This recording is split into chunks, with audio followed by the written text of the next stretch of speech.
Thank you.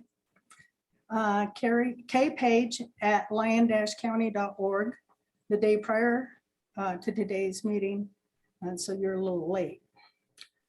Be sure to type public comment in the comment line if you want to do this in the future. We also accept written public comment, and they can be addressed to the Lyon County Community Development Office at 27 South Main Street, Yerington, 89447. All public comments that are mailed in should be received prior to the date of the meeting if you want them to be included as a supplemental material. Any written public comments received the day of the meeting will be added as supplemental materials to the county's website and distributed to the Planning Commission within 24 hours after the meeting. And as you all are aware, you may attend in person. To avoid meeting disruptions, we're asking that everybody place your electronic devices in silent or turn them off. We reserve the right to take items in a different manner or in order to accomplish business in the most efficient way. Items can be combined or may be combined for consideration.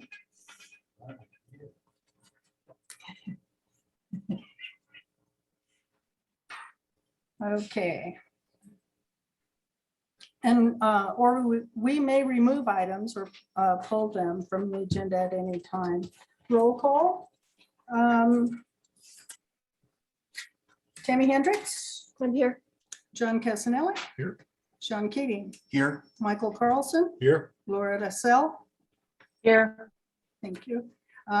Connie. Here. And I'm here. We have a quorum, full quorum. John, would you lead us in the Pledge of Allegiance? Sure. Stand at Johnson.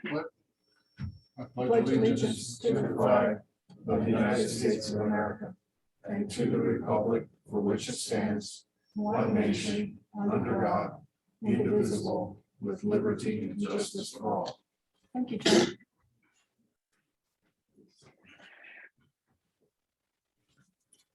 Okay, now we're going to talk about public participation, and it is time for public participation if anybody would like to say anything.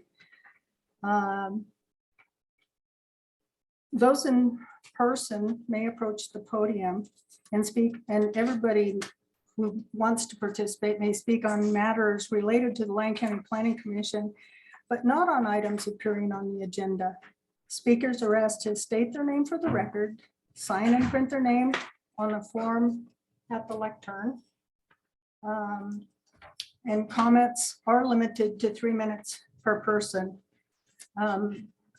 And if there's a lot of folks talking on the same item and you all have the same thing, rather than just regurgitate or state over and over what somebody prior said, you may get up and speak and say, I agree with what's been said already, to save time. If you have something new, then certainly we welcome those comments. The commission reserves the right to reduce the 3-minute time as well as the total time for public comment. If your item requires extended discussion, please request the chair to calendar the matter for a future planning commission meeting. Planning commission will not restrict comments based on viewpoint. The same applies to public testimony on each agenda item. The chair may reopen public participation at any time during the meeting, and no action will be taken on a matter raised under this item of the agenda until it's been specifically included as an agenda item, on which action may be taken. Is there any public comment at this time?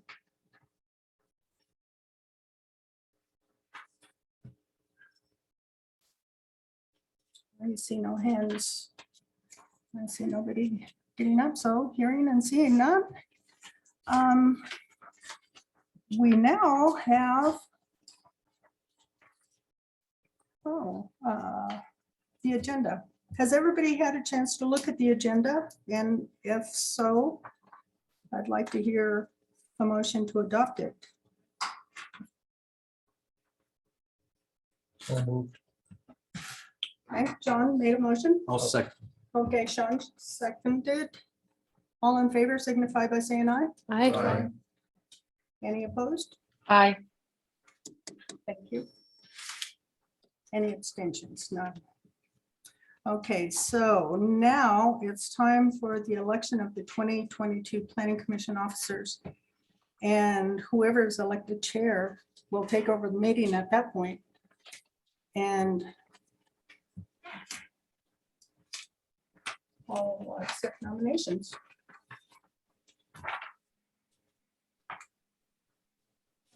I'll nominate Audrey. Thank you, John. You know, and I would be happy to serve again. It's been a pleasure and a privilege and an honor, but I'm really feeling like I need a break. And so I was going to nominate Tammy as chair. I'll second. Okay, we have a second. Are there any other nominations? Okay, I'll call the question. All in favor? Aye. Aye. Aye. Okay, Tammy, if you get to, Okay, thank you, Audrey, and thank you. You've served us well as chair. thank you. Okay, now we need to elect a vice chair, don't we? Yes, we So do. I'll take And- nominations. And secretary after. Yeah. Okay. I'd like to nominate John I'll second that. Or vice Vice chair. chair.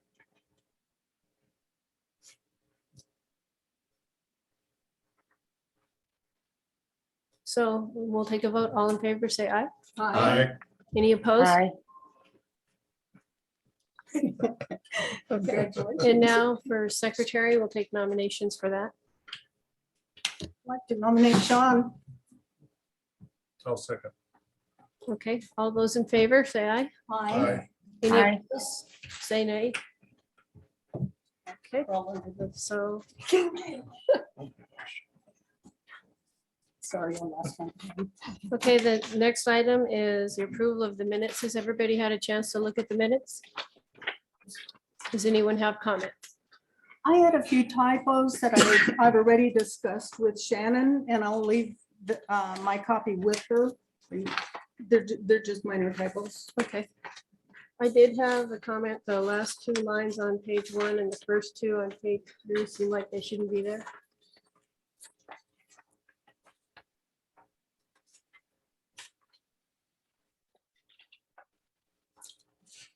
The last two lines of page 1 and the first two of the next one, they seem like they're a cut and paste from the previous one. or something. Anyone else have any comments? And I'll take a motion on approval of the minutes as amended. I'll make that motion to, I'll second. All in favor? aye. Aye. Aye. Any opposed? Okay, hearing none. Next is presentation and reading of miscellaneous correspondence. Do we have any of that? All related to the agenda item, okay. Do we have any advisory board reports?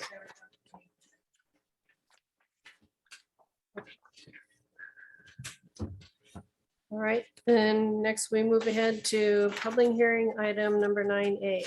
For possible action, Vidler Water Company Incorporated, River Ranch merger and re-subdivision tentative subdivision. Request for a merger and re-subdivision tentative subdivision map for 3 parcels totaling 166.87 acres to create a 49 lot, single family residential development on approximately 62.8 acres with remainder parcel A approximately 20.9 acres and remainder parcel B approximately 83.1 acres within the RR1 first residential, excuse me, 1 acre minimum zoning district generally located between Comstock Road and Sutro Road, south of the Carson River, Dayton, Nevada, APN 016-022-19, 016-0- 022-31 and 016-022-32 PLZ 2021-116. And is this yours, Rob?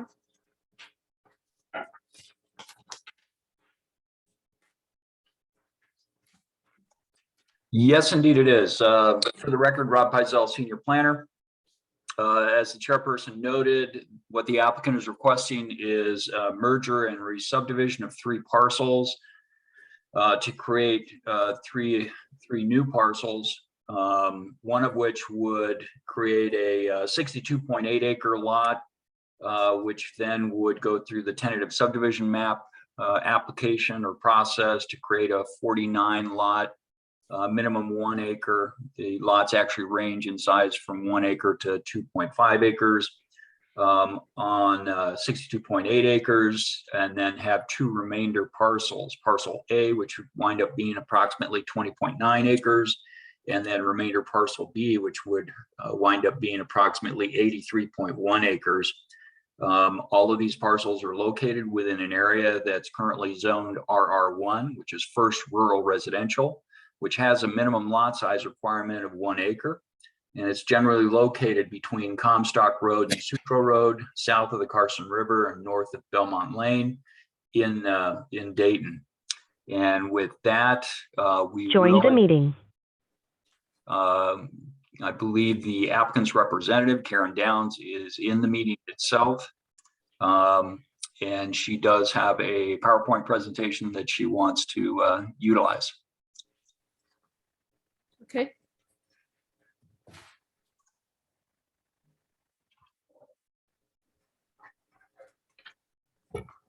Good morning.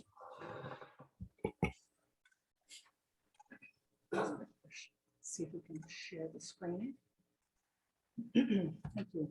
Good morning. My name is Karen Downs. I'm with Manhard Consulting here representing Bidler Water Company and the River Ranch project. Can you hear okay through the mask? Or, okay. Never know. Rob, it looks like it's on the slide. Instead of sharing the actual slide, it's the notes section. Thank you. Okay.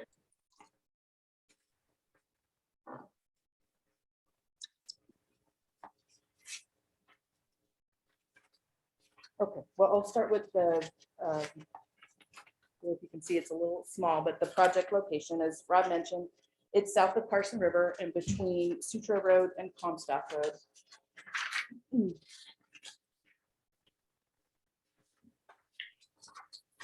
And the land use designation, it has, excuse me, there's a master plan designation of low density residential, and it is in the rural character district. The zoning is rural residential with 1 acre minimum, and there's no proposed changes to the master plan or zoning.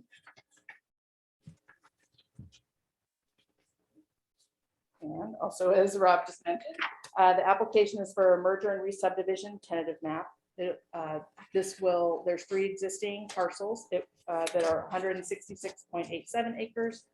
The merger and re-subdivision will make for a tentative map area that is 62.8 acres. So that's the area that's proposed to be subdivided, 62.8 acres. The total number of lots, there's 49 proposed single family residential lots with the 2 remainder parcels. They are larger lots. The minimum is 1 acre in compliance with the zoning requirements. Minimum 1 acre. It ranges, lot sizes range from 1 acre to about 2.5 acres. So the density is less than 1 acre per unit. It's 0.78 acres per unit.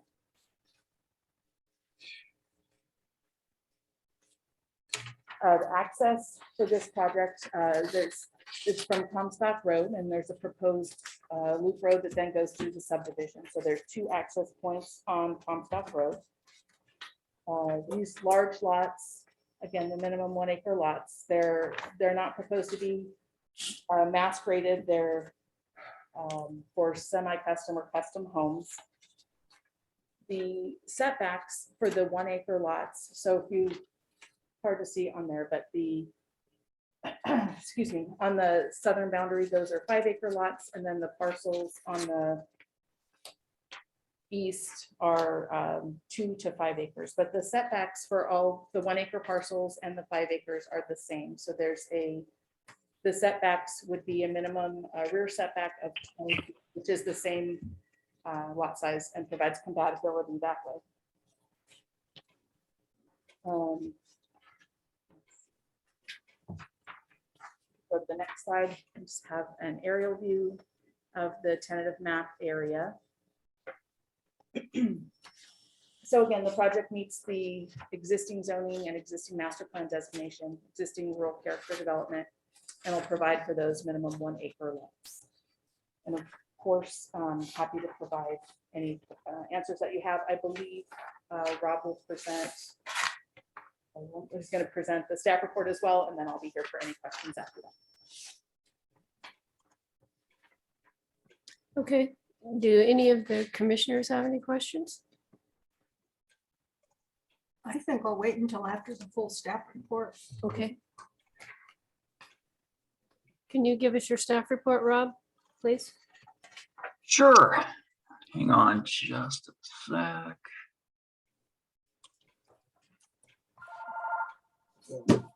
Damn it.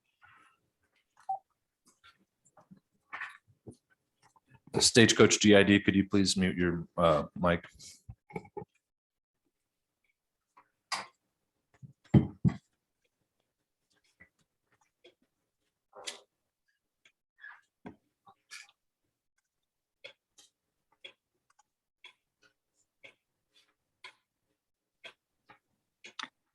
Okay, for the record, again, Rob Pizell, Senior Planner. As Karen pointed out and the chair enunciated, basically what you have is a proposal to merge 3 lots. You can see the assessor's page, the detail from the assessor's page. Let me go back, do the slideshow. Surrounded in or outlined in red. Again, a slightly over 81 acre parcel, slightly under 43 acre parcel, and another parcel that's slightly over 42.5 acres currently exist. Those were created through division of large parcel map back in 2003 by Chris Bardis and Laura II as part of the development, the ultimate development of these properties through the Bardis development at that point in time back in the early 2000s. Great Recession came along and those properties went into bankruptcy and were acquired by the applicant.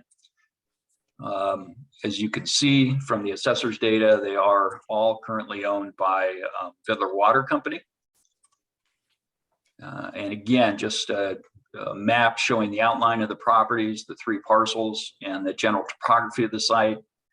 You'll note that the southern area of parcel 19 is up on a bench.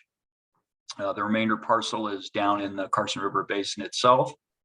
The applicant is proposing to focus the majority of the development on what is existing parcel 16-02219 and a portion on the parcel that is currently 016-02232. Again, just showing some of the existing infrastructure in the area. Lyon County Utilities has both a water line and a sewer line, forest main that takes sewage from the south side of the valley and takes it over to the Rolling A wastewater treatment plant. The water line is a pressure line. The circle with the this circle is actually a production well that is utilized by Lyon County utilities for water service in this area. The current master plan land use designation on the 2010 and the 2020 comprehensive plan do show this area as low density residential. As you'll note, again, the current zoning on the property is in conformance with that land use designation. The low density residential land use designation calls out for minimum lot sizes of 1 acre up to 2 acres. So the current zoning is in compliance. There is a concern, as you'll note in the staff report, that there is portions of the property itself that are located. This is the Fema firm panel. A little bit clear area showing areas of the subject site within parcel 19 that are X unshaded, X shaded, and then within the AE flood zone. And it crosses through all 3 of the parcels. This is what the current existing drainage pattern is on the property itself. And you'll note in the just above the center of the exhibit, the map does designate where both the X shaded and the AE zones are located within the area that's proposed to be developed by the tentative subdivision map. Again, showing out the lot lines, and again, the areas where the AE and the X shaded zones are located.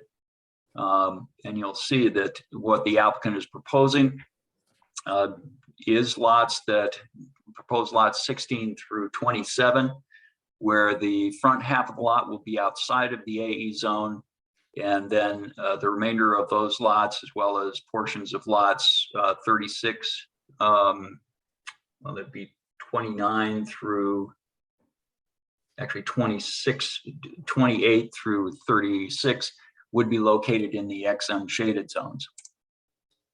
Again, a little bit clearer map that shows where the location of the X zone is, X shaded zone is, and the AE zone is.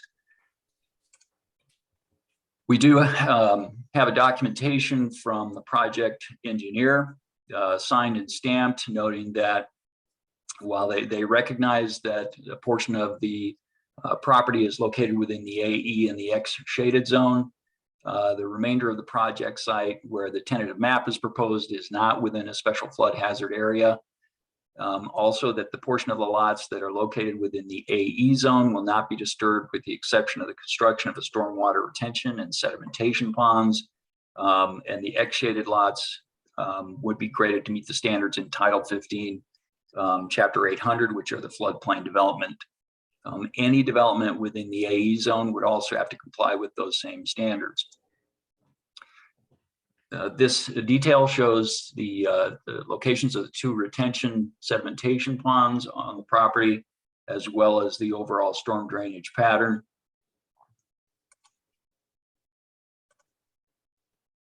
And with that, let me exit.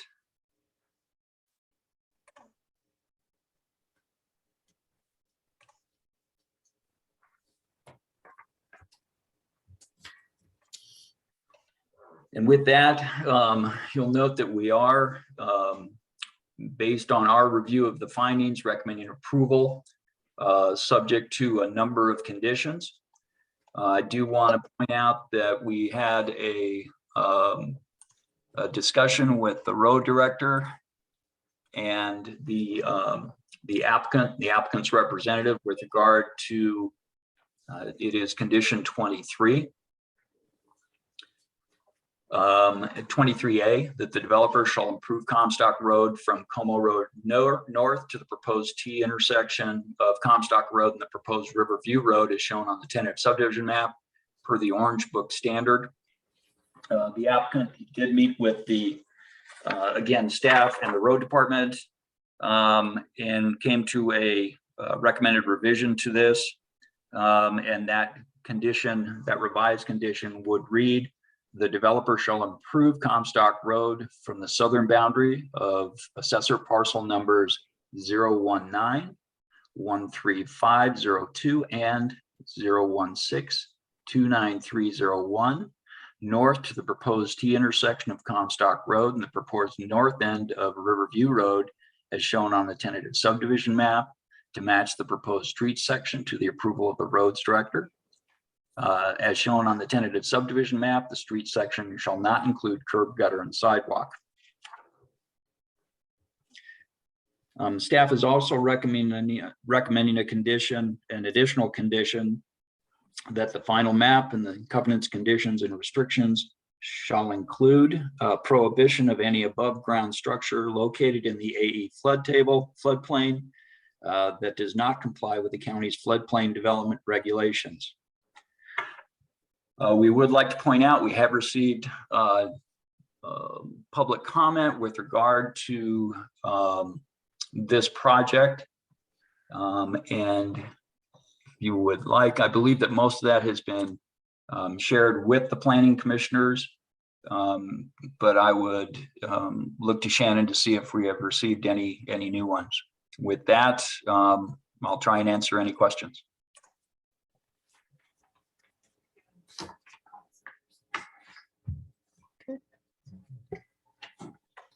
Do any of the commissioners have any questions for Rob or the developers represented? Rob, this is John Casanelli for the record.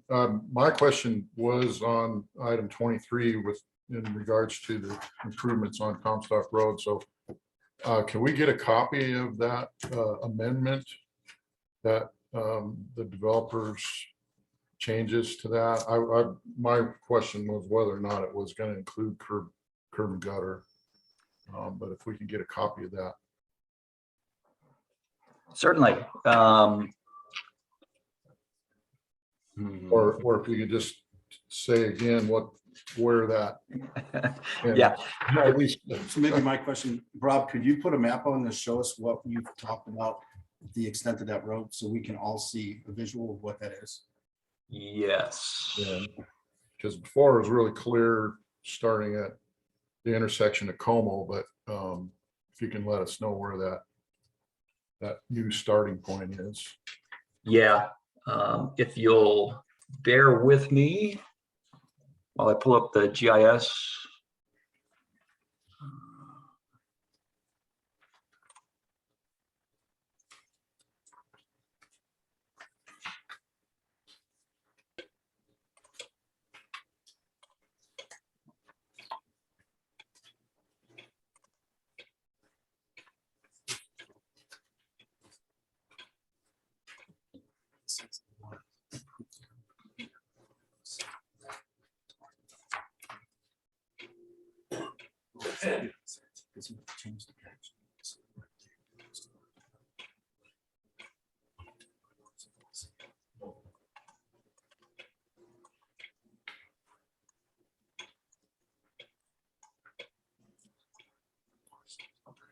So who do you guys like in the Super Bowl?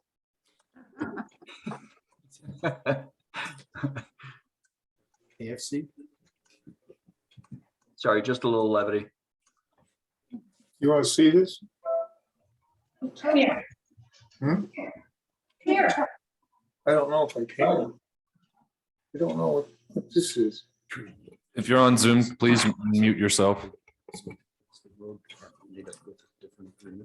Road's gonna start here. He's gonna pull up on the map and show us where it's gonna start. Speak up and see. Hmm? Speak up and see. See, that might have been something that it's all being, I'm recording. Sorry about that. It's a little difficult to go back and forth.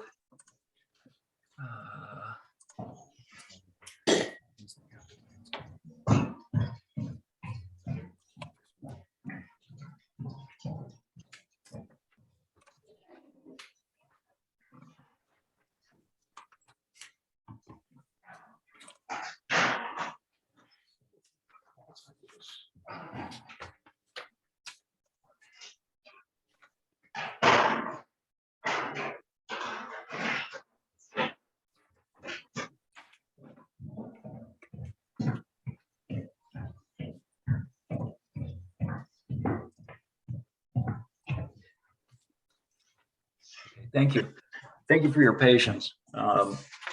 Again, the parcels are 19,135,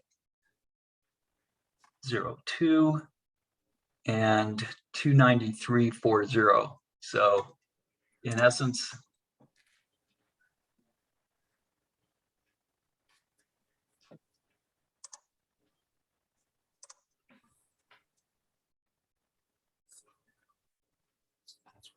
It would be from the southern portion of these lots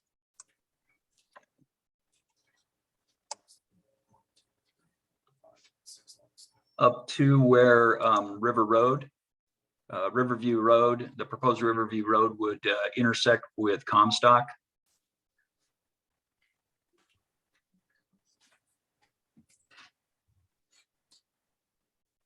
We also have the road director in attendance if you'd like to ask questions of Mr. Holman. I got one more question, Rob, still on item 23 with regard to the road improvements, item F. It's stating that the developer will need to maintain the improvements to that road perpetually until 90% of that those homes are built. And this particular development is 49 1-acre lots for custom or semi-custom. It's not going to be all built at one time. So we could be talking 10, 15 years before they reach 90% build out. So I'm just wondering if the developer is aware of, obviously they've seen that, but are they prepared to maintain that road for that period of time or potential period of time? Again, for the record, Rob Pizell, Senior Planner. I do believe that the applicant is aware of that condition. As you know, Vidler Water is not a developer of properties. So more likely than not, they will sell it off to individuals, given the lot sizes. But there'll be, any development that follows will be required. Any developer that follows will be required to comply with those conditions of approval. And again, the road director is online, so he may be able to provide additional assurances in that regard. Okay, thanks, Rob. Audrey, do you have any questions?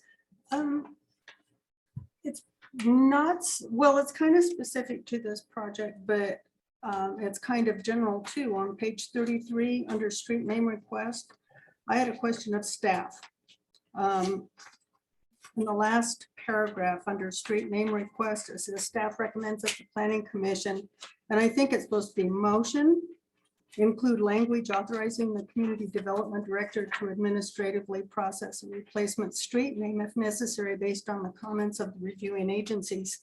And I don't think we've been catching that when we make a motion or giving authorization. So I just kind of was wondering if that needs to be caught by staff and put in the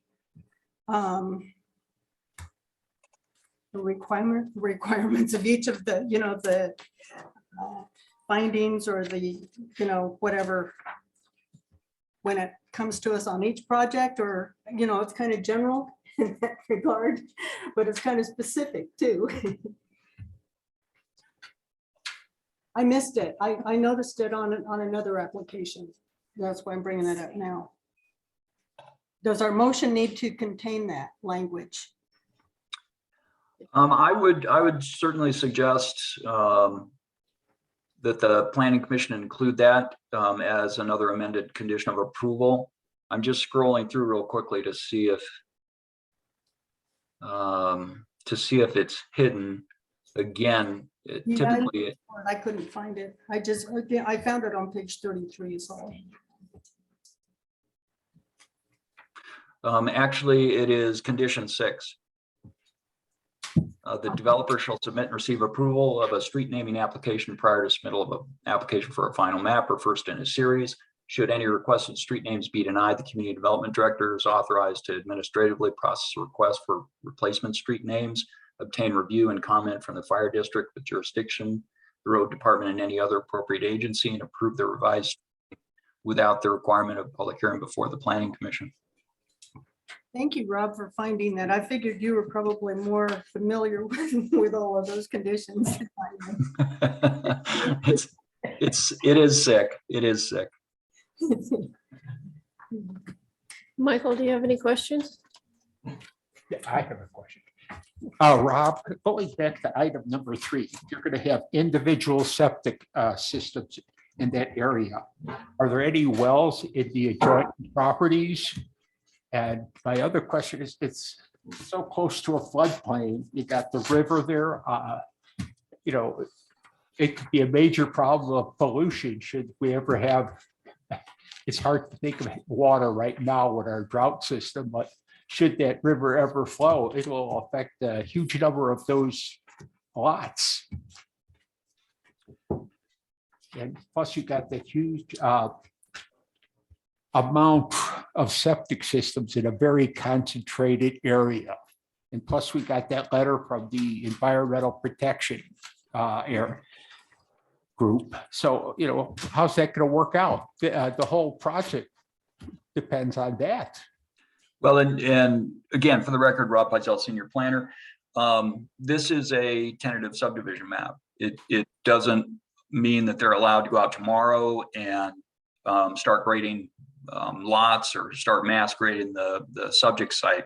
There's an entirely a second process that they have to go through, and that is the final subdivision map. The final subdivision map contains even a higher level of specificity, detail with regards to the technical reports, particularly with regards to soils, geotechnical, and in this case, additional information with regards to what this type of soils are, what the percolation rates are, how it would potentially impact, or how they're going to address the potential impact to the existing domestic wells within this area, the ranchos, as well as Lyon County Utility Department's production well adjacent to Sutro. So what this is, in essence, is it's the first step in developing the property. They still have a number of things that they have to address on the technical side before they can move forward with a final map, which then plats the property, and before the county will sign off on a site improvement permit, which would allow for any grading of the property or any movement of dirt on the property itself, with the exception of the percolation tests. As you know, percolation tests are done with small pits that are dug, and then a test is done to see how fast the water percolates into the soil itself. With regards to potential impact to the floodplain, again, what the applicant is proposing is septic systems with leach fields. Once the septic tank itself is done with the waste, it is then sent out to the leach field as gray water, and basically it utilizes the soil and takes the water back into the ground itself. Flood events typically are more surface.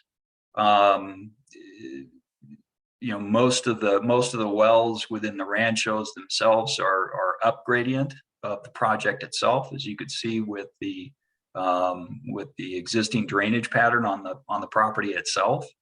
But again, they have to document that to the satisfaction of both the Nevada Department of Environmental Protection and the Lyon County Utilities to ensure that existing wells within the area and the Lyon County's production well are not negatively impacted before they can come through with a final map application.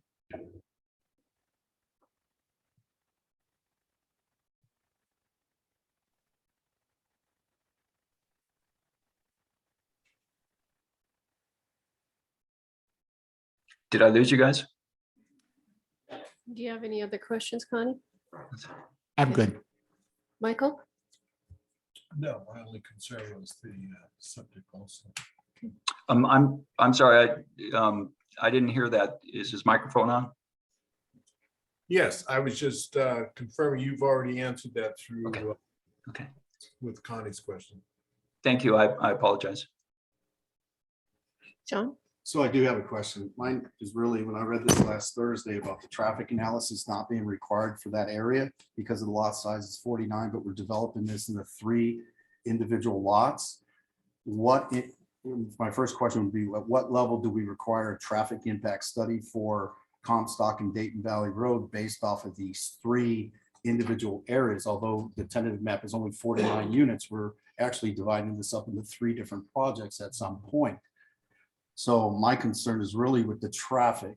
How is the traffic going to be impacted by these additional 49 homes plus 2 other parcels that can be zoned at RR1 as well?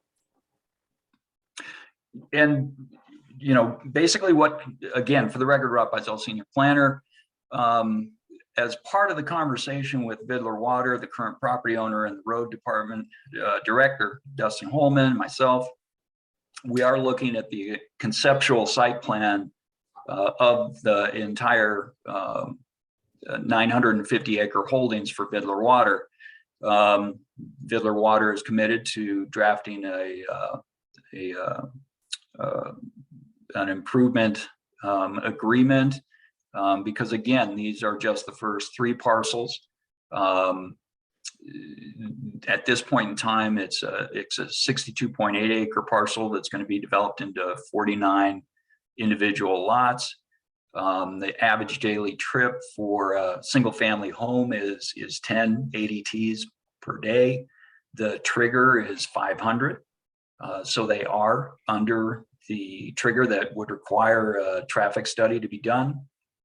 To be honest, Dustin is quite familiar with the road situation in the Ranchos as well as Dayton Valley Road, and his indication was that based on his expertise and his knowledge, that this 49 lot subdivision should not be required to widen or improve, install sidewalk, curb, and gutter for that distance of Comstock Road.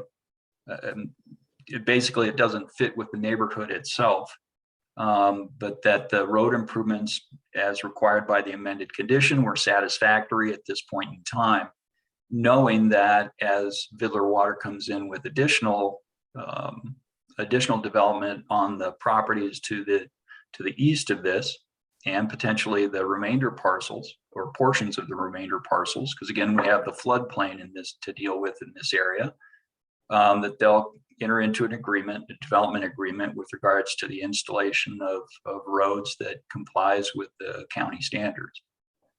But at this point in time, for a 49 lot detached single family residential dwelling unit, it doesn't meet the warrants to trigger a traffic study. See, Rob, my question is even a little bit bigger than that, because last week's meeting, we talked about the second bridge site in such length with the Board of County Commissioners. Mm-hmm. I think this is not just a cookie cutter format here. Emergency egress out of that area and what direction everyone's going to go is really important before you approve these smaller subdivisions. That would be my point. Although the trigger might be 500 single family lots, where are you going to take them to? That's my question. Is they go down Comstock, they go to Dayton Valley Road, the bridge is out, where do they go? Well, what they do is they hunker down until, you know, there's some sort of emergency access, Sean. I mean, you know, we've been talking about a second bridge for as long as I've been here, since 2016. The county has examined it in 2008 and again in 2018. You know, yeah, we're trying to move forward. We see some opportunities now occurring with what the federal government is doing. But you know, that's why I think the Planning Commission is in a better position than the board. You're an advisory board. You make a recommendation. And again, we've had planning commissioners in the recent past who did not support a project like this, but the rest of the planning commissioners did vote to forward a recommendation of approval. You know, I'm not saying that it has to be a unanimous vote. I'm not saying that, you know, I'm not saying that this one, but I'm also not saying this one development we should stop everything on this side of the river until such time as the bridge is constructed. I don't know that bridge is going to be constructed anytime soon. I don't know what the funding is. We still need to acquire the right of way wherever we put the bridge. If it winds up being Occidental and Cardinelli, then the county's going to be on the hook for purchasing some homes because the right of way isn't wide enough to take the amount of traffic. The board has to make some decisions and start to move forward on this. From my professional point of view, I don't know that a 49 lot, 1 acre subdivision that comports with the master plan and comports with the zoning is the sort at which the county falls upon and says no more development on this side until such time as we have a second bridge. But that's my opinion. Anything else? Connie? Yeah, I have another question regarding the traffic. You got 49 homes here. A couple of meetings ago, we approved a development for 129 homes in the Dayton area. Eventually, the primary road in that area is Highway 50. How will this be addressed? There's going to be a traffic mess. The speed limit in that area is what I believe 50, 60 miles an hour. I don't live in the area, but I'm familiar. It's sort of a little bit of a raceway. How's that going to be handled? Well, that's going to be handled through two items. One, NDOT, the Nevada Department of Transportation just concluded an operational study that looks at improvements to US 50 from basically Flowery all the way out to Chavs. Their recommendation is to make it a limited access highway. They haven't made a final determination on that because they're still gathering information and taking in public comment. What that would do is that would restrict the number of access points onto US 50 from what is currently allowed, would encourage frontage roads and potentially interchanges in specific locations. And the other option is, again, the installation of the second bridge over the Carson River. With regards to the impacts to US 50, the reason why staff, at least this staff member, is pushing for the Chavs alignment is the further you move that road out, that access road out, the more number of trips you take off of US 50, in this case between Chavs and Cardinelli, and you provide more of a safety buffer for the access onto US 50 for Fort Churchill for the elementary school. And you make it shorter for people who are coming from Stagecoach to drop off children or attend the public facilities that are located on Old Dayton Valley Road, the senior center and the library. So those are two things that would help to address some of the amount of traffic and the number of accidents you're seeing on US 50 currently. Audrey? I know we can't stop talking about projects that have been ongoing, like the second bridge on the south side of the river, because there is only one exit out of there, and there's kind of a safety concern now. Should a big fire happen or something like that, so we can't ask the county to stop talking about those. I think it's kind of unfortunate for this project that is just coming before us, and it's on the south side of the river. And it's just after a conversation has been had about the second bridge, because we need to take into consideration that we can't stop development from happening. We can't have a knee-jerk reaction, whenever a discussion comes up about the second bridge. We need to look at the merits of the project, what this applicant is wanting to do, and keep in mind, that study is in place, that NDOT is working on an operational plan for the traffic in the area, which I think is awesome, and I think it's overdue. you know, something doesn't, I know, I see Jeff up there and I'm gonna stop talking. It's always dangerous when I talk, so. Jeff Page, County Manager for the record. To address the bridge issue in Dayton, so the Board of County Commissioners, the last meeting, so we had a discussion, no action was taken other than direction for Andrew and I to come back for a special meeting in Dayton to address site selection and funding options for the second bridge. We anticipate we're waiting for some engineering reports on a different issue in Dayton. So we can do two things at once. One will be the storm drainage master plan, how we adopt that, how we can implementing that in Dayton, and then the second bridge. So there's not been a final decision made as to where it will go or how it will be funded, but with currently with ARPA funding and building a better America, BABA funding and some other infrastructure dollars, we anticipate that we'll be eligible for a number of grants to help build that bridge as well as a road network to support that bridge. We've had conversations with NDOT, with the person who does the majority of the bridge work throughout the state. They are also researching funding opportunities where the state and the county could partner together for the second bridge in the Dayton area, as well as some other transportation issues throughout the county. So just letting the Planning Commission be aware of these things are moving forward. Now that we have potential funding mechanisms, we'll be taking it back to the board for final approval in the community of Dayton. It will not be done here. Question? Loretta, do you have any questions or comments? No, I'm good. Okay, John? Rob, John Castanelli, for the record. The parcel map that Manhart prepared, it shows two emergency egresses that tie into Sutro Road, which is unimproved.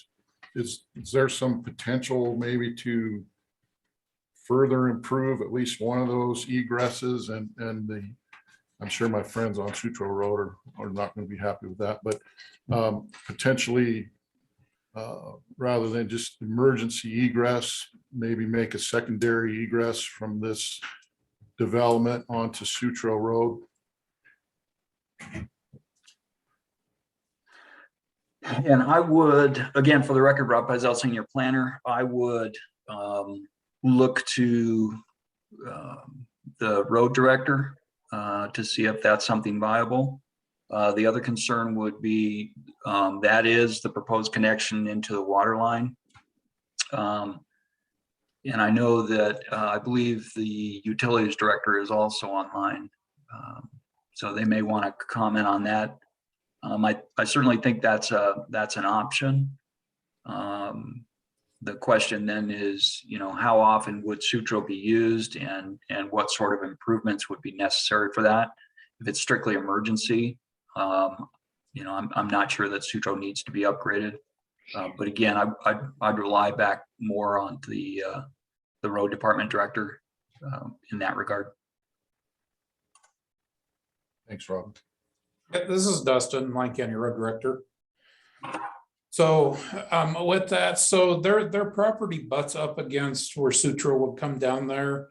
They don't own all of that property. There's another property owner there. So really their improvements would only be half street if they did Sutro up to where Sutro currently ends. And then Sutro would more than likely need to be upgraded as well, at least a portion of it. So, and then we are routing traffic through down two roads through residential. I mean, adding more concerns and complaints from the current residents out there when we start putting more traffic on all of the roads. So we were trying to keep this at least to Comstock for now. And as development occurs, it would be roads more to the east of Comstock.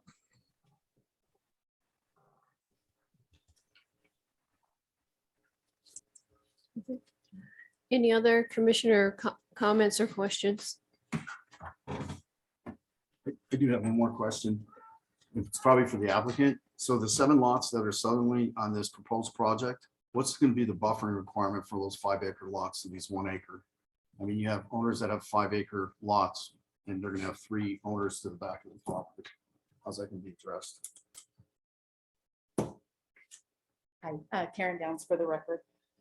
The minimum setback, rear setback is 20 feet. It's the same as if it were a 5-acre lot. So that's how that would be. It's the same setback requirement for 5-acre as 1 acre. So that minimum setback is 5 feet. I'm sorry, 20 feet.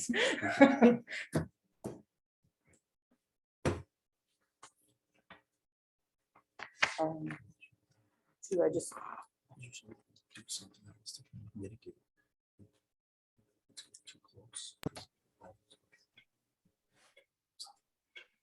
Any other, whatever. any other questions or comments from the commissioners? Okay, then we will open it up for public comment. I'll ask you to come up to the lectern and write your name on the sheet there and state your name for the record, and we'll all have a 3-minute time limit.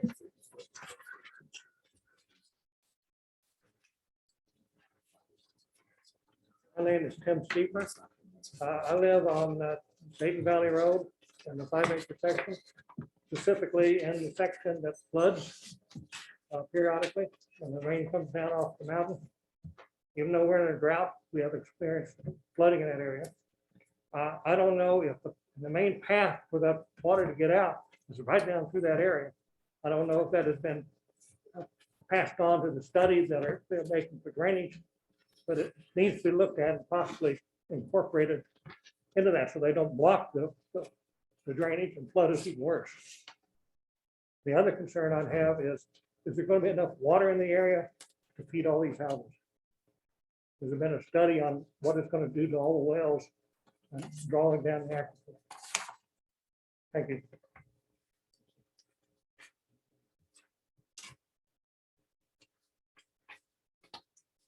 Hi, my name is Greg Sharp. I live on Comstock, a couple of parcels down from this proposal. And my concern, I have several of them actually. But since I live on Comstock, I can tell you the traffic is fairly heavy for a rural area now. A lot of fairly large trucks that go back and forth fairly consistently. I can't see that putting a development that forces all of the traffic onto Comstock can be a good thing. I think at the very least, they do need to build out a west access to Sutro so that the people who live in this development, because they're all going to need to go west anyway. The bridge, who knows? It's going to be a while before they have another way of getting in and out of that development.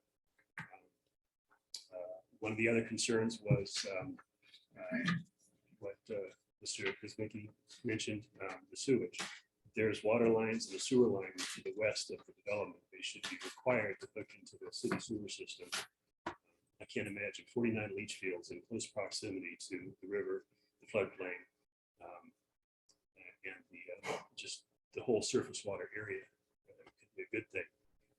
I know that the aquifer is roughly 60 feet below ground, and I can't imagine it would take too many years for 49 leach fields to percolate down and cause damage to the aquifer and then into the Carson River itself.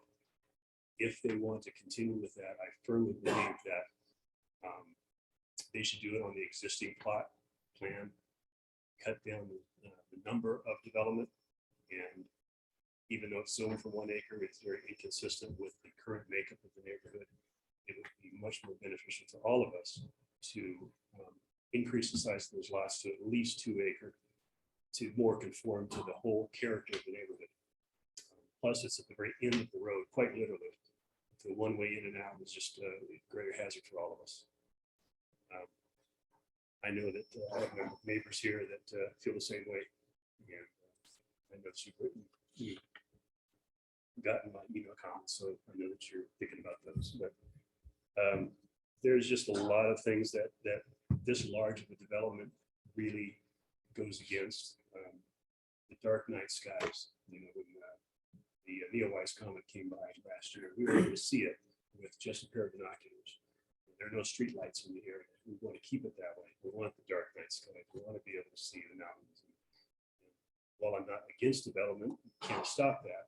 At least it should be consistent with the character of the neighborhood the development is in. A lot of people would like to say something, so that's it for now, but thank you for your time.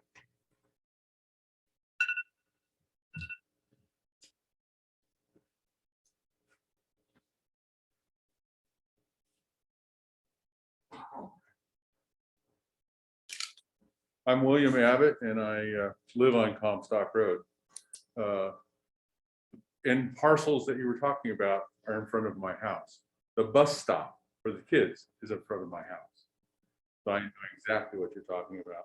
I echo, I'm not going to go over all the things about the neighborhood and the character of the neighborhood. I totally agree with my fellow resident here.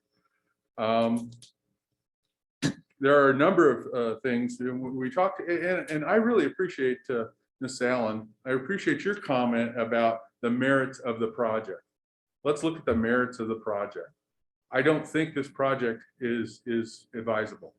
I come from a background where I was the disaster planning coordinator for a major hospital system in Southern California with Area G in Los Angeles.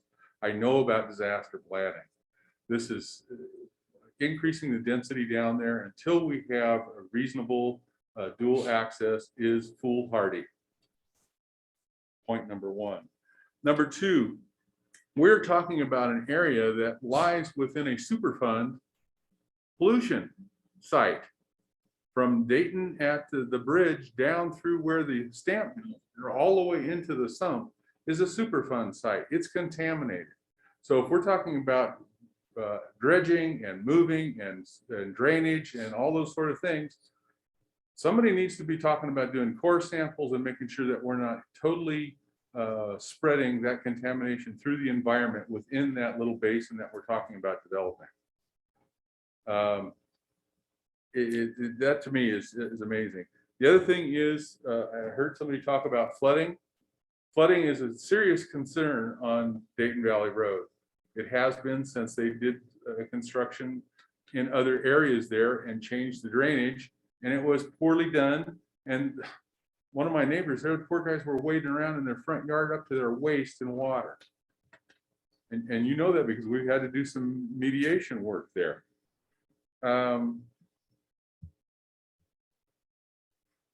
Just the attitude of the people that go down Comstock, it's already much faster than what the speed limit is posted.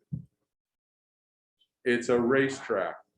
We have the bus stop right there. We have kids. I have had neighbors have lost their pets. I know of at least 3 dogs that have been hit right in the neighborhood there. And we're talking about a residential neighborhood that should be kind of safe to walk down the street. On Comstock right now, it's questionable. The traffic impact, the history of flooding, the water usage.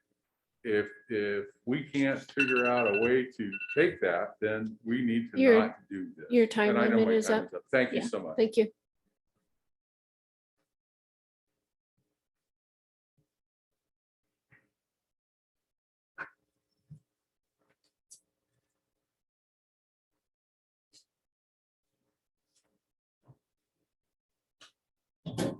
Morning, ladies and gentlemen. Thank you for being here today. Thank you for letting us come up here and get this out on the table.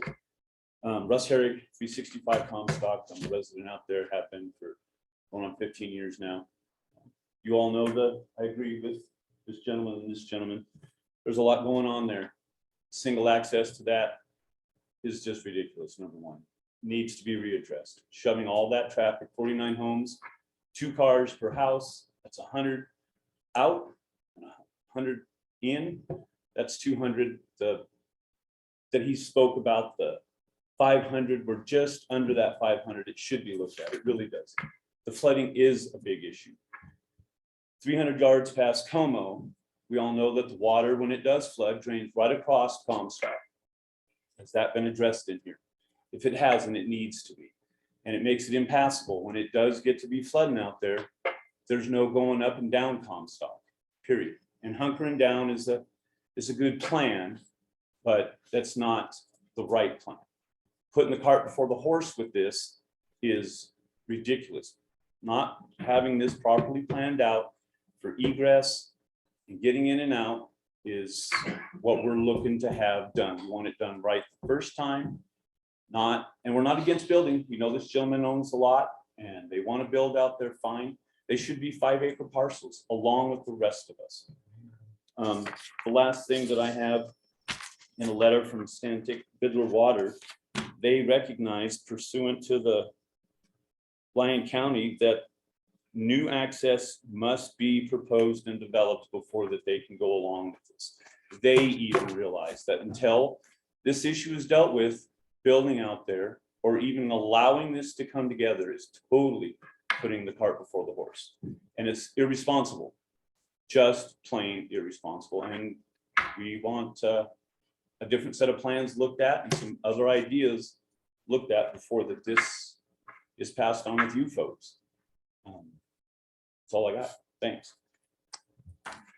Can you sign your name, please? Yes, ma'am. Thank you.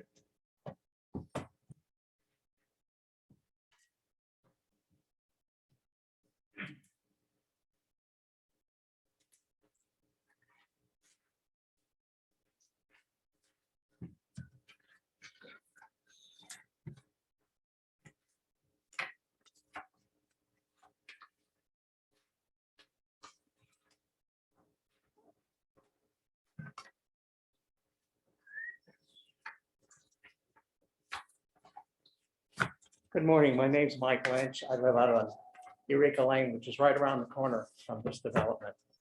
And I'm gonna harp on the same thing that I've been hearing this morning. And that is that we are at the end of the road as it is. There's one way in and out of that part of Dayton.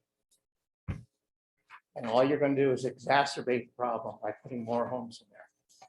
Whether they come out on Comstock or you shoot them out on Sutro, you still have more cars, more traffic.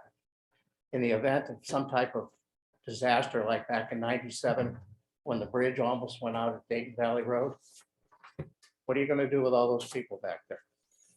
And now you want to increase it by a minimum of another 100 people, assuming that 49 lots, 49 houses, you're going to have at least 2 people and probably 4. What are you going to do with all these people? I think that the problem here goes much deeper than just this development. There's no development. There's nothing going on with the bridge, nothing going on with proper egress from the valley in the event of an emergency. I think there's problems, basic problems that need to be addressed first. And all that, and just adding more homes, it's not going to help. It's not going to solve the problem. You need to figure out some kind of way of getting people in and out of that valley first. That's all I got to say. Thank you. He did.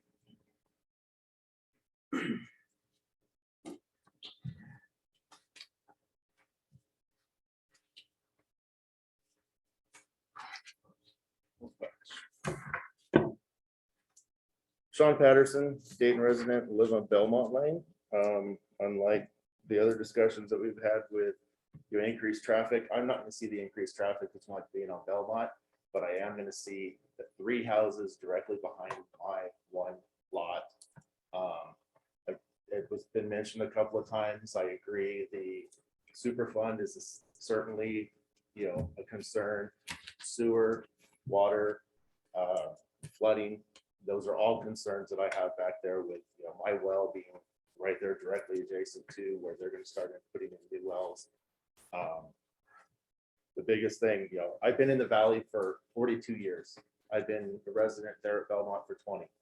I grew up in Mark Twain Estates, which were half-acre lots with, agriculture. We had horses. I had steers.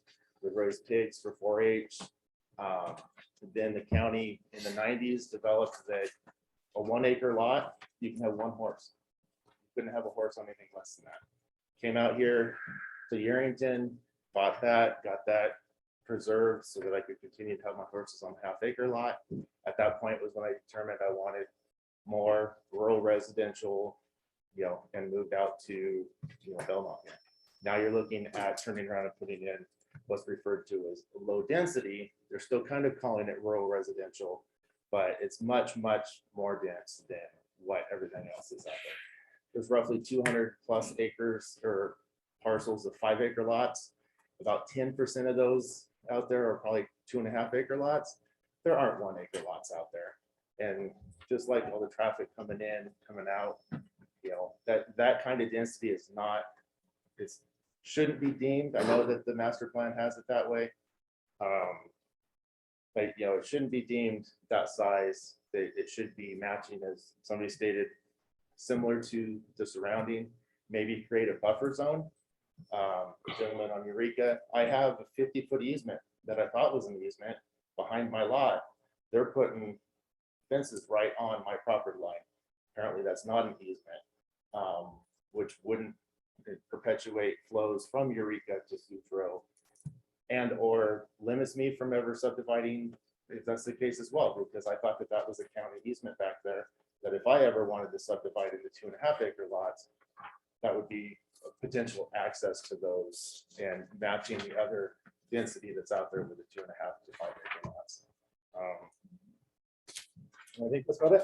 Thank you.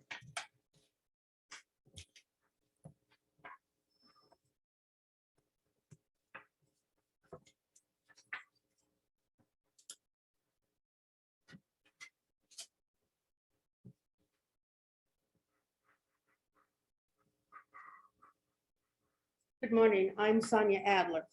I'm more worried about the pollution. We live in a rural area where we enjoy the birds. I don't want to think about what can happen to the fish and the birds because of pollution hitting into the river, and even worse is the thought of it in our well. But I don't know how many of you go out and sit in the morning at 6 o'clock in the morning and watch the birds in your yard and watch the sun come up.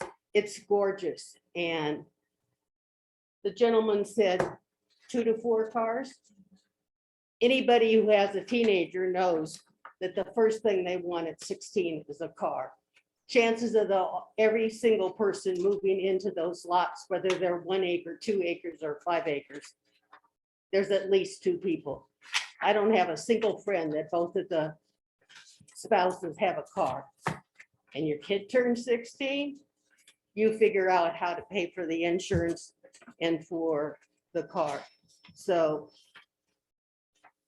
having lived in Southern California for 1,000 years, the more cars, the more pollution. Thank you for your time.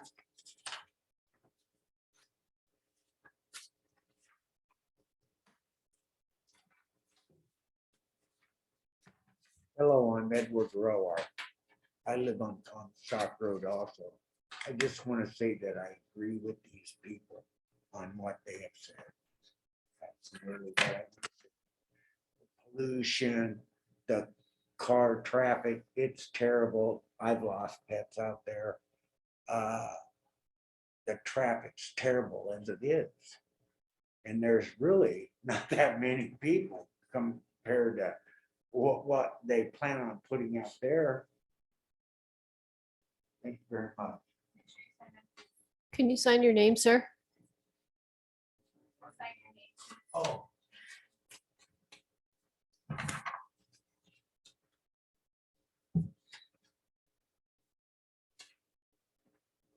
Any other public comment?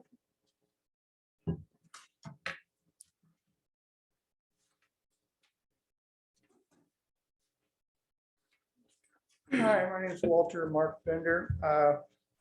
My friends and family call me Mark. I go by my middle name. Anyway, I live right at the very end of Comstock Road, and then it turns into dirt right after that. So where I am right now, out my front window, I have got a beautiful view of the Virginia Range And out my back window, bay window, I've got a beautiful view of the Pine Nut Mountains. Now I'm gonna have 4.5 lots facing me out my north window. So that's not right. All the residents on both sides of Dayton Valley Road are at least 2.5 acres. And you want to put in 1 acre lots right down on an already busy street. Yesterday, I was out cutting down a Russian olive tree that fell down during the last windstorm. I was out there for about an hour. I had 25 cars minimum go by my house. And you're saying you don't need a traffic study? That's not right. It does need a traffic study. And you need to take that into consideration because, I mean, it's gonna tear apart the way of life for people on Comstock Road. Right now, there's probably maybe 10, 15 houses all the way up and down Comstock Road. And you're gonna put 49 on what we call Dayton, or Comstock Lane. Needs to be rethought, please. Thank you.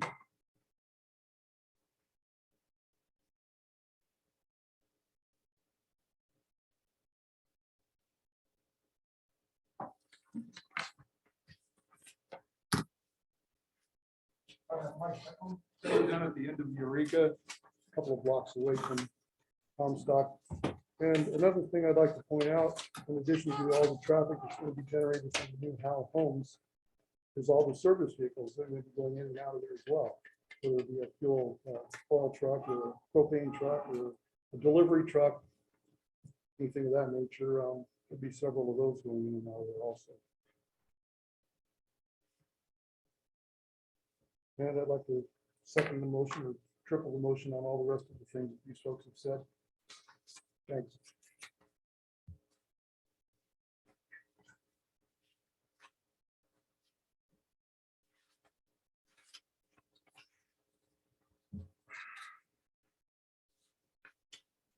Name's Steve Timko. I live on Comstock Road. 120 Comstock. I see a lot of traffic on Comstock Road, and they're all speeding. There's no law enforcement out there for the traffic. I see cars, by the time I'm only about 200 yards from State Valley Road. By the time they get to my house, they're doing 60 miles an hour. Supposed to be 35. I've never seen any law enforcement out there. So if we have a lot more traffic, it's a huge problem. It's supposed to be a rural community where you can have horses and dogs and cats and stuff. And I've already had about 3 cats run over. Friend had his dog run over. I think, putting 49 more homes out there is going to probably double the traffic on that road. Because everybody that lives out there, either Comstock, most of them come down Comstock. And there's really a lot of traffic. I agree with everything that was said.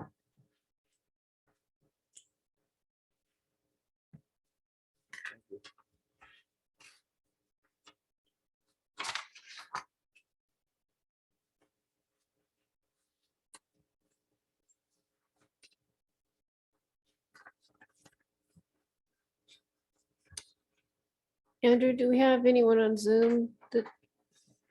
I don't see anyone with their hand up. Any other public comment? Can you hear me on the other end? Yes. I can't find the hand raising thing, so I was trying to do that. My name is Rob Hawley. I live at 375 Imperial Road, which is adjacent to one of the parcels in question, although not adjacent to the currently planned subdivision. And I would just like to reiterate my concerns about emergency egress. I know that the commissioners are well aware that during the flooding that comes off the north end of the Pine Nuts, frequently Sutro is the only road that accesses Dayton Valley Road that does not have water flowing over it. Nugget, Potosi, Comstock, Imperial, they all have water flow over the roadways. So having that subdivision exit via Comstock, it really limits their options. And if you couple that with some of those lots, at least a portion of those lots being in the AE or the X flood zones, that further complicates the issue. We know that, and we see it in the neighborhood, fences between parcels and along roadways catch debris, alter the way the flood flows. Right now, that flood zone is not impeded by obstacles, but should that change, as would be the case in development, there's really no way to know exactly how it would affect those homes that would not have a way out of their neighborhood without driving through floodwaters. And the other concern as well, that I think we'll face as this villa parcel continues to surface for development has been brought up, is the inconsistent lot size adjacent to some 2.5, but predominantly 5-acre parcels, and in some cases up to 4 to 5 lots adjoining a 5-acre parcel, depending on its orientation. That causes a lot of concern, and again, as does the emergency egress and access. Thank you for your time, and have a wonderful morning.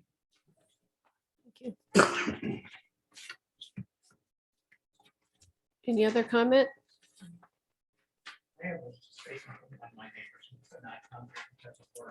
Okay, not if you've already spoken. Yeah.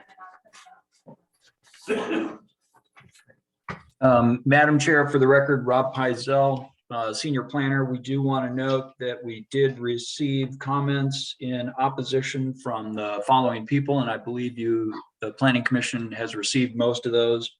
That includes Robin and Mark Bender, Laurel Bennett, Sharon Johnson, Shauna Reese, Sharon Scott, Duncan Lee, Katie McDonald, and Charles Vokeland. If it pleases the Planning Commission, I'd like to respond to some of the comments made. One thing I do want to clarify on the public record is that while the applicants are proposing to utilize individual septic systems for the lots, all of the lots will be connected to municipal water from the Lyon County Utilities District or Department. So they will not be utilizing individual domestic wells for the 49 lots themselves. With regards to the zoning has been in place since about 2003 in compliance with the 2010 comprehensive plan. Again, that shows the 950 acres currently owned by Vidler to be low density residential. The density range allowed for that since 2010 is 1 and 2 unit developments. If I can share the screen, you'll see why.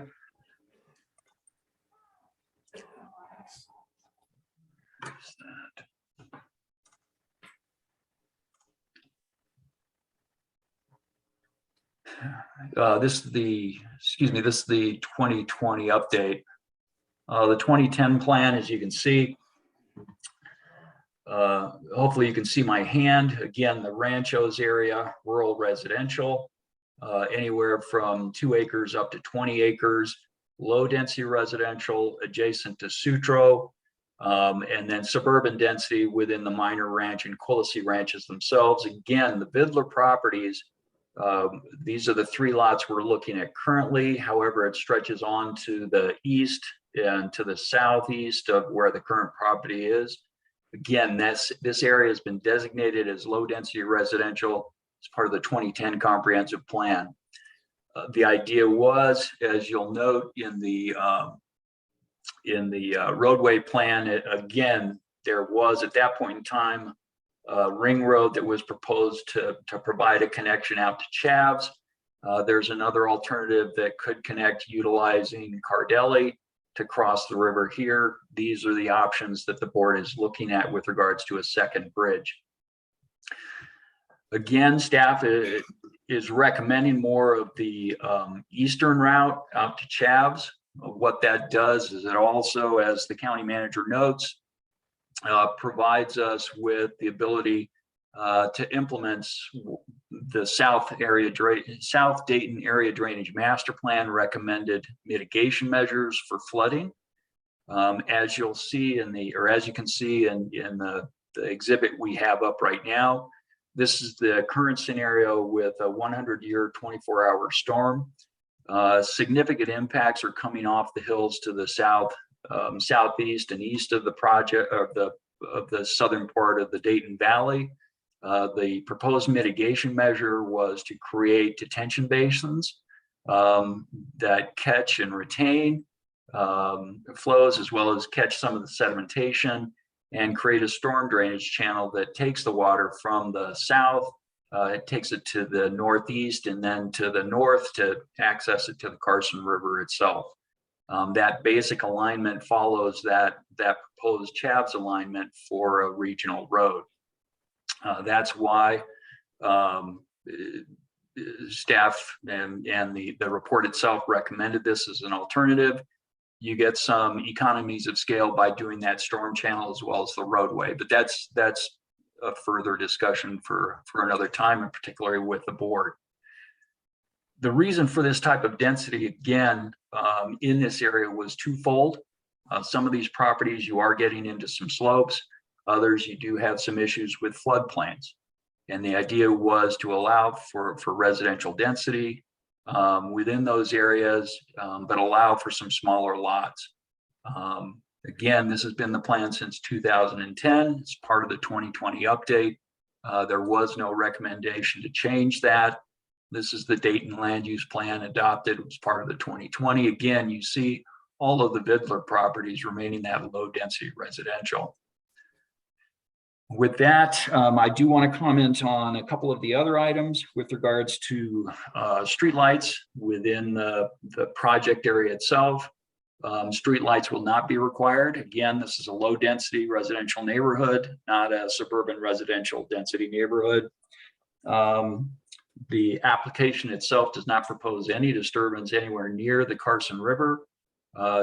So it would not negatively impact the Carson River Super Mercury fund or site area at all. Again, all of the disturbance would be located on the upper portion of the 62.8 acre site that is located out of the AE flood zone.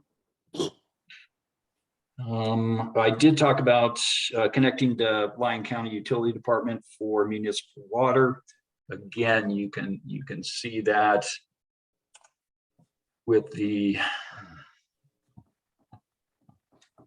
as part of the plan itself. That's the reason for the connection that leads out to the Sutro Road, as you can see on the exhibit that's being shown right now. Those two accesses allow for the water system to be looped within the development itself. With regard to traffic, I understand that that's a concern. Again, this is a rural area where the existing homes are. Again, 49 lots, as we've stated before, does not typically trigger the requirement for a traffic study. And the applicant is addressing the concerns addressed by the road director with regards to those improvements. And we did discuss the entire regional floodplain, alluvial floodplain, which impacts the ranchos itself. And then the staff report itself discusses the floodplain development requirements within that portion of the development that is within the AE zone. And with that, I'll try to answer any further questions you have. Audrey? Rob, I know one of the concerns was the sewage as well, and this is in a wellhead protection area. Could you address that just ever so briefly? Certainly, as I noted as part of the presentation, Lyon County Utilities does have a production well adjacent to Sutro. It is located within one of the parcels that are part of the merger and re-subdivision. As you'll note in the conditions and the staff report itself, the Lyon County Utilities Director is concerned about that, and they'll have to come up with the engineering that shows that this development will not negatively impact that wellhead protection area.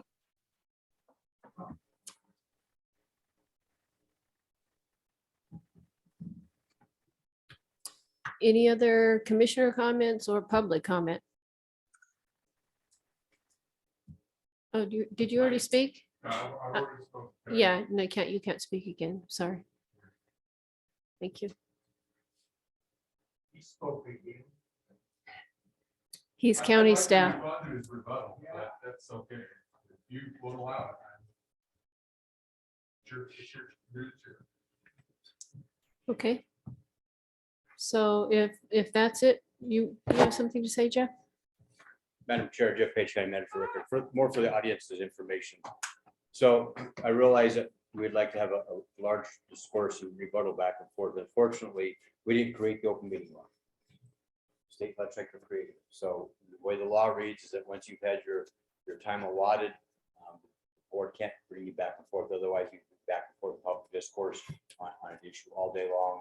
I think the legislature envisioned that. So they're just trying to follow to the best of their ability what the open meeting law says, so that they're not in violation. Because if they are in violation, knowingly in violation, then somebody files a complaint, each of them will pay $500 out of their own pocket for being in violation. That's a new thing in the state law. So we try very hard to keep our especially our volunteer advisory boards and our planning commission who we see. What's that? Because I'm staff. Are you ex officio member of this? No, I'm just trying to explain to you what the opening is. So you understand. Thank you. All right. So it's on record. Thank you. Thank you, Jeff. Any more public comment?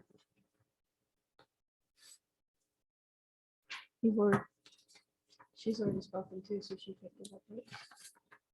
Sorry, you've had your chance, so. Okay, if there's no more public comment, then I'm ready to entertain a motion.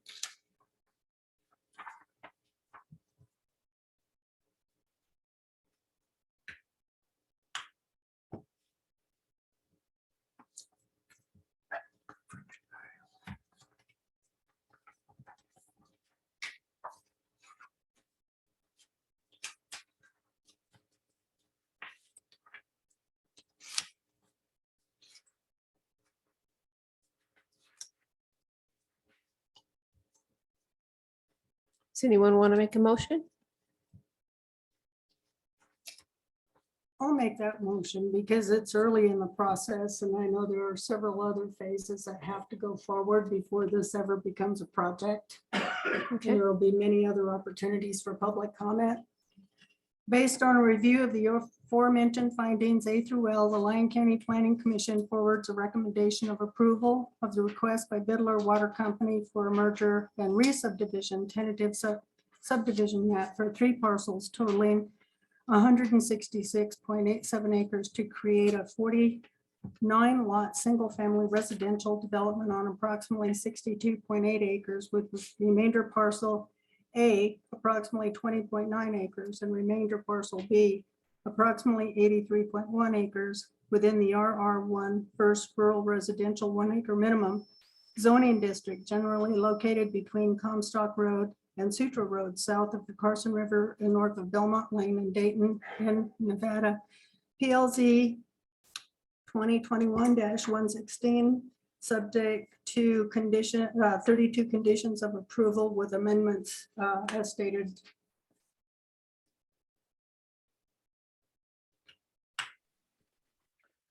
I'll second that. Okay, we have a motion and a second. All those in favor say aye. Aye. Those opposed, say nay. Opposed. Nay. Director, please state your name, who's opposing. Got Connie, Sean, Who said Michael? nay? Have your hand up if you said nay. John?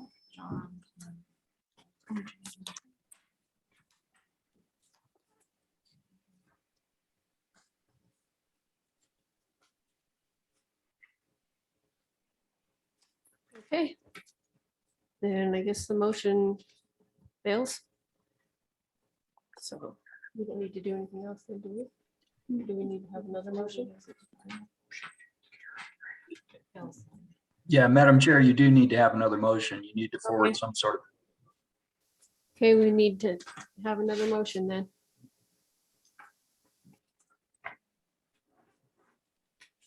I think you needed to ask if there were any objections or abstentions. Were there any abstentions? Or objections to that other one?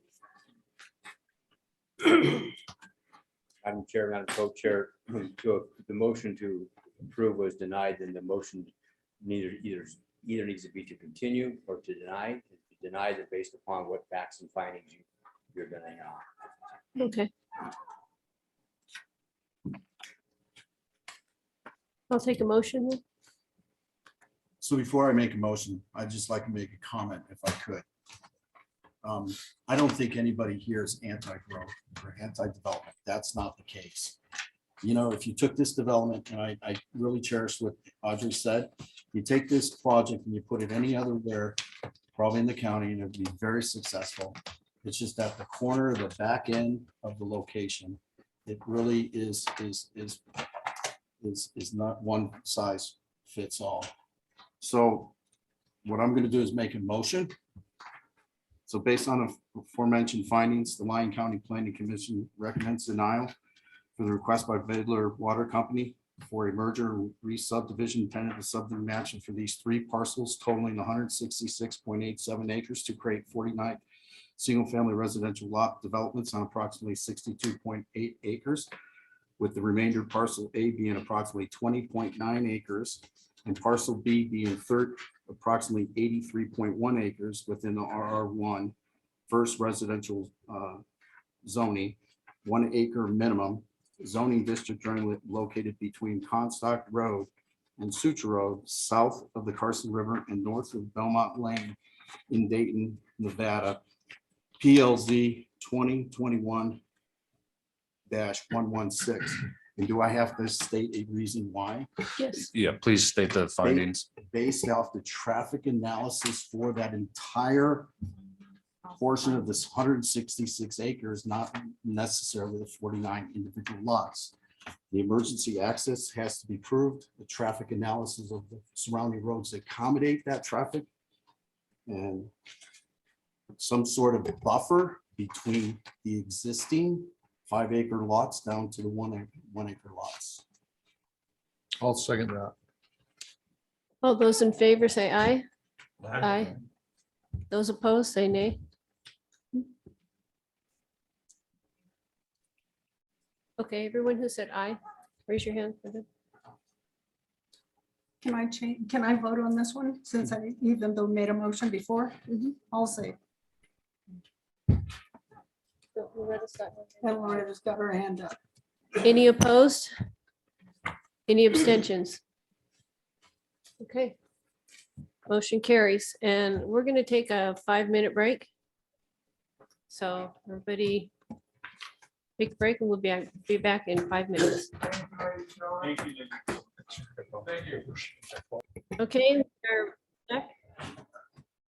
And we're recessing to convene as the Lyon County Public Lands Management Advisory Board.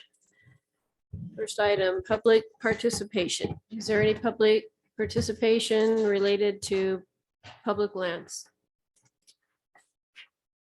Seeing none, do we have any action items? Okay. Staff update on public lands bill. Good morning, Andrew Haskin, Lyon County Community Development Director, for the record. I do have an update today.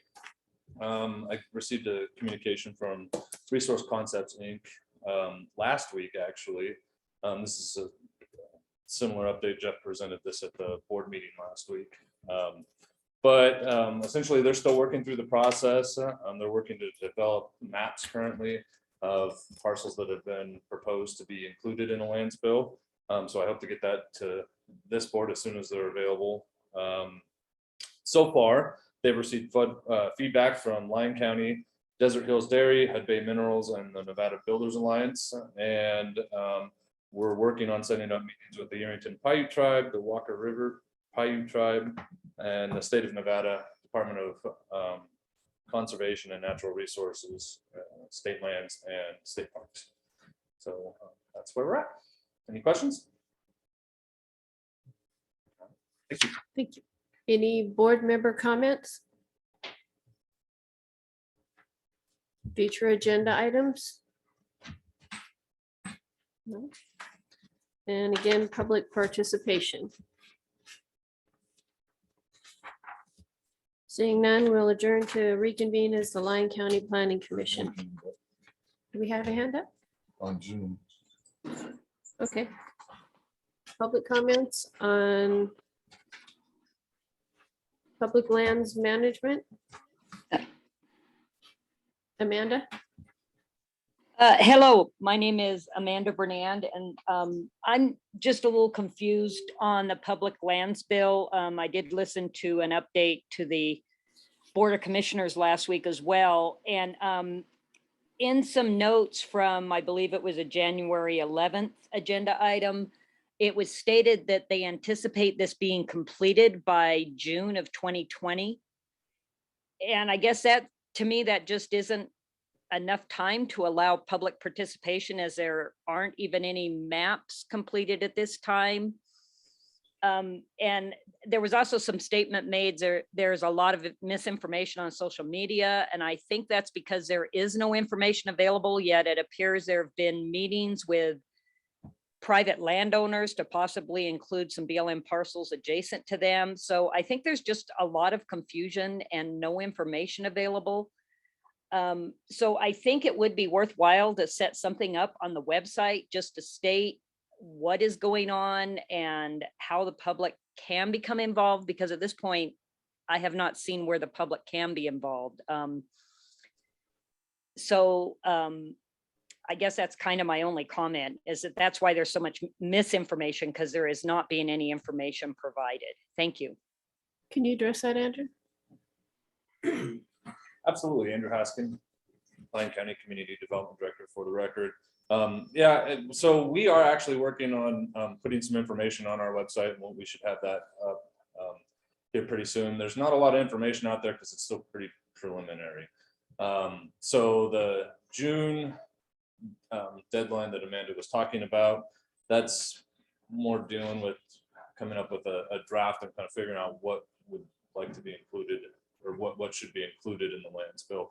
Obviously, there's going to have to be quite a bit of public participation. I imagine that, well, I know that before anything gets enacted or gets proposed to Congress, I should say, that this board, it'll be before this board as a public lands advisory board, and then it'll also be before the Board of County Commissioners as well. So there's quite a bit of process left. It is still pretty early stages.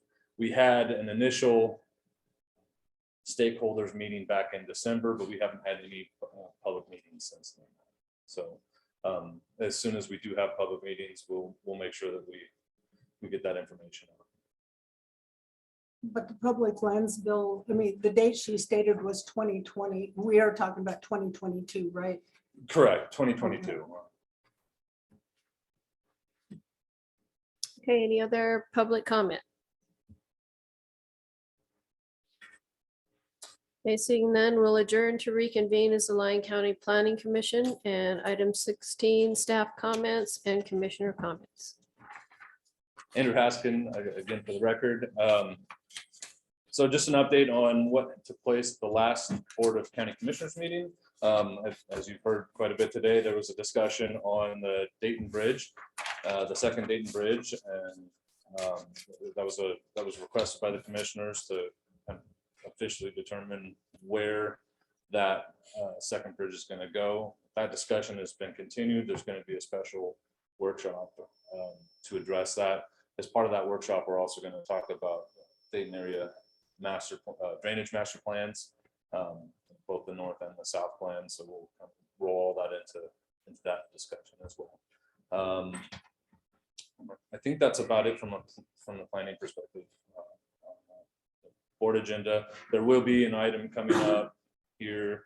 It was proposed at the last meeting to amend Title 7 and 5 within Lyon County Code that would prohibit cannabis consumption lounges. So that's going to be moving forward. I think we'll be hearing the business impact statement at the first meeting in March, and then the actual ordinance will be heard in the second meeting. I believe that's what, how we're moving forward with that tentatively at this time.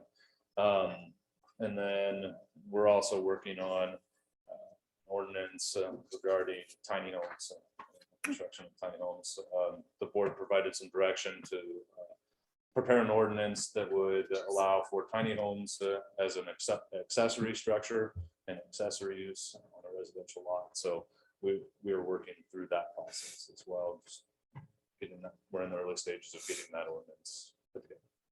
So you'll see that at some point in the future. Thank you. Any commissioner comments?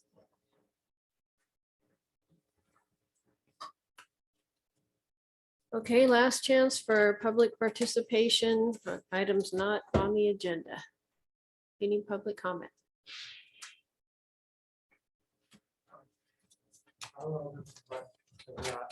I'd just like to comment that it would be nice if we could get a good map of the proposed roads to bridges and so forth. All I've seen is a little bitty map without the lots and everything shown on it. Very difficult to understand where the road's going. There ought to be some way to get on the internet a big map that we can draw it, we can pull up and magnify and look around and see where it really goes. Can you Kim Steeper. Okay, thank you. And I just like to have a little bit more information on that. Any other public comment? Seeing none, we are adjourned. Thank you, Tammy. Good meeting, Tammy.